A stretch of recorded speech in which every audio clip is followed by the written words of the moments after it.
A separação total da cabeça do corpo inclui o corte completo de 26 músculos, 4 grandes vasos sanguíneos, a coluna vertebral e, o mais importante, a medula espinhal, que regula uma infinidade de funções motoras, sensoriais e autonômicas.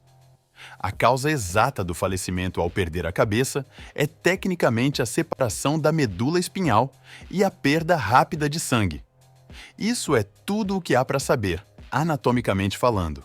No entanto, eu aposto que você clicou neste vídeo com outra coisa em mente, não apenas sobre como se perde a vida neste processo, mas também se a cabeça separada mantém a consciência. Bom, é isso que o resto do vídeo aborda, e ao analisar experimentos científicos e dados confiáveis, certamente encontraremos uma resposta. A consciência após separar a cabeça do corpo é algo que as pessoas se perguntam há séculos, considerando que os sentidos visuais, auditivos, táteis e até mesmo sensoriais no cérebro não são diretamente afetados pela separação, é teoricamente possível que a consciência permaneça intacta. Apenas o tronco cerebral é diretamente afetado.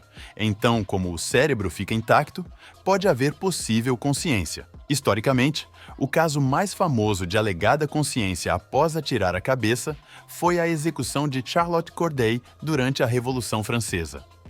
Corday havia tirado a vida do jornalista e político francês Jean-Paul Marat. Ela foi julgada, considerada culpada e condenada à execução pública pela guilhotina. Após o ocorrido, o assistente do carrasco, François Legros, levantou sua cabeça para a multidão ver e deu alguns tapas nela. Testemunhas oculares afirmam ter visto o rosto de Corday corar e mostrar um olhar de raiva para Legros, mas os relatos de testemunhas oculares não são dados confiáveis, especialmente como dados científicos. O que a multidão acreditava ser consciência, provavelmente era apenas reflexos dos nervos faciais disparando em uma cabeça separada.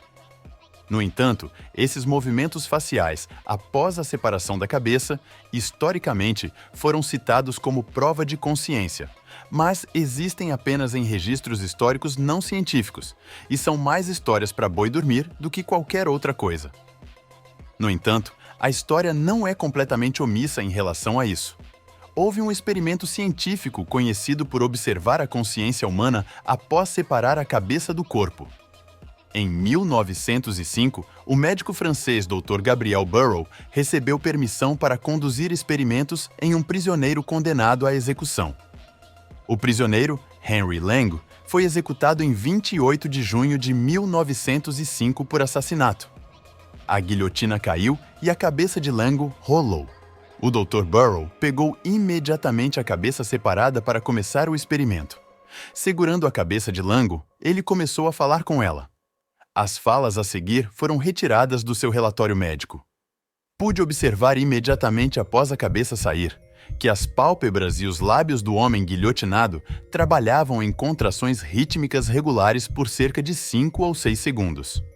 Os movimentos espasmódicos cessaram. Foi então que chamei em voz alta e forte: Lange! Vi as pálpebras se levantarem lentamente, sem contrações espasmódicas.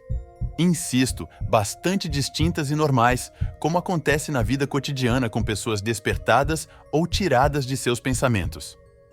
O Dr. Burrow repetiu isso mais 2 vezes e alegou que Lange respondeu a cada vez. Embora pareça surpreendente, nenhuma observação foi referenciada por outros médicos ou cientistas, nem o experimento foi publicado em uma revista médica credenciada. As reações de Lange provavelmente foram reflexos atrasados, ou o Dr. Burrow pode ter exagerado suas observações por conta da sua empolgação. Mas isso gera mais perguntas do que respostas. Qual é o ponto de referência para a consciência? Uma cabeça separada precisa estar piscando ou mostrar movimentos faciais para estar consciente? E se o que parece ser uma cabeça separada sem expressão, na verdade, for um ser com plena consciência? Essa questão foi testada por uma equipe de cientistas holandeses e franceses em 2011. No estudo Decapitação em Ratos, Latência para a Inconsciência e a Onda da Morte, a atividade elétrica dos cérebros dos ratos foi medida usando eletroencefalografia, tanto antes quanto após separar as cabeças. Idealmente, as leituras mostrariam atividade elétrica normal antes da separação, seguida por uma atividade elétrica contínua ou nenhuma após o ocorrido. A eletroencefalografia é a melhor medida de consciência após a separação da cabeça, porque se não houver atividade elétrica no cérebro, ou seja, nenhum neurônio disparando, como se pode estar consciente? 2 grupos de ratos foram usados. Um grupo estava consciente antes de ter a cabeça retirada, e o outro foi feito com eles inconscientes usando anestésicos. Como o grupo inconsciente estaria produzindo ondas cerebrais inconscientes antes do processo, os cientistas poderiam usar isso para comparar com as ondas cerebrais após separar a cabeça, para determinar se estavam verdadeiramente conscientes ou inconscientes. Existem muitos gráficos e tabelas do experimento e eu poderia passar por cada um deles e te aborrecer com todos os detalhes, mas não. O único gráfico que realmente importa para nós é este aqui. Os pontos e linhas vermelhas significam os ratos inconscientes ou anestesiados, e as linhas e pontos azuis significam os ratos conscientes ou acordados. Imediatamente após separar a cabeça do corpo, que é esta linha pontilhada aqui, a atividade elétrica no cérebro cai muito rapidamente em aproximadamente 10 segundos, semelhante a uma bateria que perde sua carga. Quando o cérebro perde atividade elétrica, ele não pode alimentar todas as suas diferentes funções, sendo uma delas a entrada sensorial. De acordo com a eletroencefalografia, a atividade cognitiva no cérebro do rato que mantém a entrada sensorial, como visão, olfato, audição e dor, caiu abaixo de 50%, 3,7 segundos após a decapitação. Uma diminuição de 50% na atividade cognitiva significa que o cérebro do rato não pode manter a consciência. Isso significa que durante esses 3,7 segundos após separar a cabeça, a entrada sensorial continuou e, portanto, houve consciência.